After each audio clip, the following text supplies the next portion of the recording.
Mister రాఘవరావు, మేము intelligence department నుంచి వచ్చాం. మీ జేబులు సోదా చేయాలి. Please. Well, what's the matter? Just wait please. It's all pace. Just a minute. ఈ డబ్బు మీకు ఎలా వచ్చిందో చెప్పగలరా? I don't know. స్ట్రేంజ్. మీ జేబులోకి డబ్బు ఎలా వచ్చిందో మీకే తెలియదు. నాకు తెలుసు. మీరు విశాఖపట్నం నుంచి వస్తూ 10 మందికి బర్త్స్ ఇచ్చి ఈ డబ్బు తీసుకున్నారు, అవునా? నో. మీరు బర్త్స్ ఇచ్చింది వీరికేగా?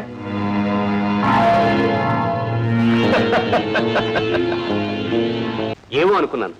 ప్రోగ్రాం చాలా ఘనంగా ఏర్పాటు చేశారు. థ్యాంక్స్ అండి. దాన్నే ఉందండి. నేను అనుకున్నది ఏది సాధించకుండా వదిలిపెట్టను, ఎవరు అడ్డొచ్చినా సరే. ఏమండి, రమణమూర్తి గారు నా ప్రోగ్రాం ఢిల్లీలో ఏర్పాటు చేస్తున్నారట. మీరు నాకు కలిసి రావాలే కానీ. మళ్ళీ ఇక్కడికి ఎందుకు వచ్చావు? నాన్న, ఆయన మర్యాదగా వెళ్తావు లేదా? ఏమండి, ఏమిటండి ఇది? ఆయన అవమానిస్తుంటే చూస్తూ ఊరుకుంటారేమిటి? నాన్న, రాఘవరావు గారు, ఒకరికి విషం మరొకరికి అమృతం అవుతుంది. ఈ నిజాన్ని మీరు తల వంచుకుని అంగీకరించగలరు.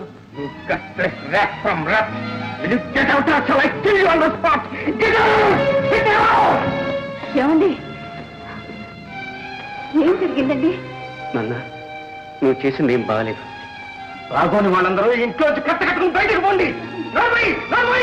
పోతామండి, మా అంతటా మేము బ్రతకలేకపో. భార్యను నువ్వు అదుపులో పెట్టుకుని కారణంగా ఎన్ని అనర్థాలు జరిగాయో నేను ఇప్పుడు చెప్పను. ఆఖరిసారిగా చెప్తున్నాను, ఈ క్షణం నుంచి నీ భార్య డాన్సులు చేయకూడదు, ఈ గుమ్మం దాటి వెళ్ళకూడదు. మీ ఇద్దరు ఇంట్లో ఉండాలంటే దట్స్ మై ఇండిస్ప్యూటబుల్ కండిషన్. అది నా షరతు. మీ షరతులకి కట్టుబడి ఇంట్లో పడి మగ్గాల్సిన గతి మాకేం పట్టలేదు. ఏమిటా మాటలు? ఏమండి, ఇక ఇంట్లో ఉండడానికి వీల్లేదు. రండి పోదాం, రండి. ఏమండి, ఏమిటండి ఇదంతా? పెద్దవాడు అలా వెళ్ళిపోయాడు, చిన్నవాడిదిగో ఇప్పుడు ఇలా. అసలు మీకేమైందండి? ఏం జరిగిందా? సమయానికి నేను అక్కడికి వెళ్ళి ఉండకపోతే నీ కోడలు ఆ నీచుడి చేతిలో నలిగి అనుకోవడానికి అసహ్యంగా ఉంది. Please don't irritate me. Gopi, ఏమిటా ఇది? ఇక మిమ్మల్ని ఏమను, ఇక్కడే ఉండండి బాబు. గోపి, జానకి. గీత, నువ్వన్నా చెప్పమ్మా. వాడు జానకి. గోపి, జానకి. ఆడపిల్ల ఏదో తెలియక తప్పు చేస్తే సరిదిద్దుకోవాలి కానీ బయటికి వెళ్ళగొడతారు. ఏమిటండి అన్యాయం? ఆ సంస్కారంతోనే ఈ వారం రోజులు ఓపిక పట్టాను. కానీ మళ్ళీ రాష్ట్రాన్ని ఇంట్లో అడుగు పెట్టిస్తాను. వాడు ఇంకా ఏం చేశారని తెలుసా? నా ఉద్యోగానికి అసలు పెట్టాడు. ఏమిటి? అవును జానకి, నేను లంచం పుచ్చుకున్నానని ప్రభుత్వానికి తప్పుడు ఆధారాలు చూపించాను. నన్ను 6 మాసాల ఉద్యోగం నుంచి సస్పెండ్ చేశాను.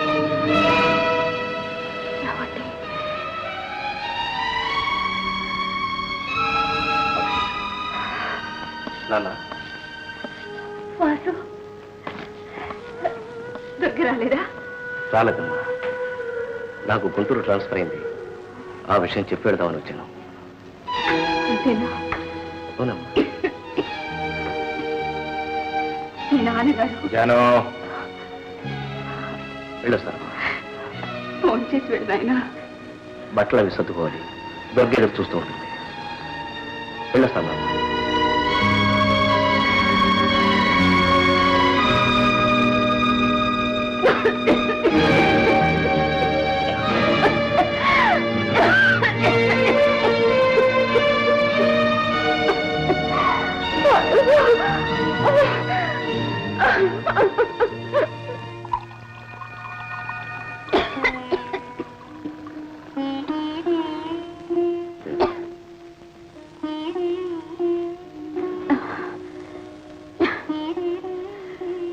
నేను మీకు అన్ని విధాలా బరువు అయిపోయాను.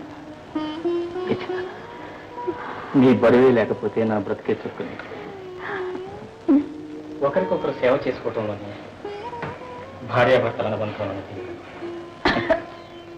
కడుపున పుట్టిన బిడ్డల బాధ్యతలు తెంచుకుపోయినా కట్టుకున్న ఇల్లాలి బాధ్యత తెంచుకోలేదు.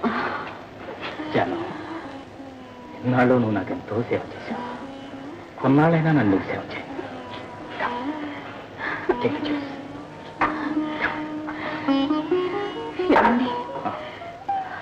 మనం ఎవరికి అన్యాయం చేశామని భగవంతుని మన ఇలా శిక్షిస్తున్నాడు.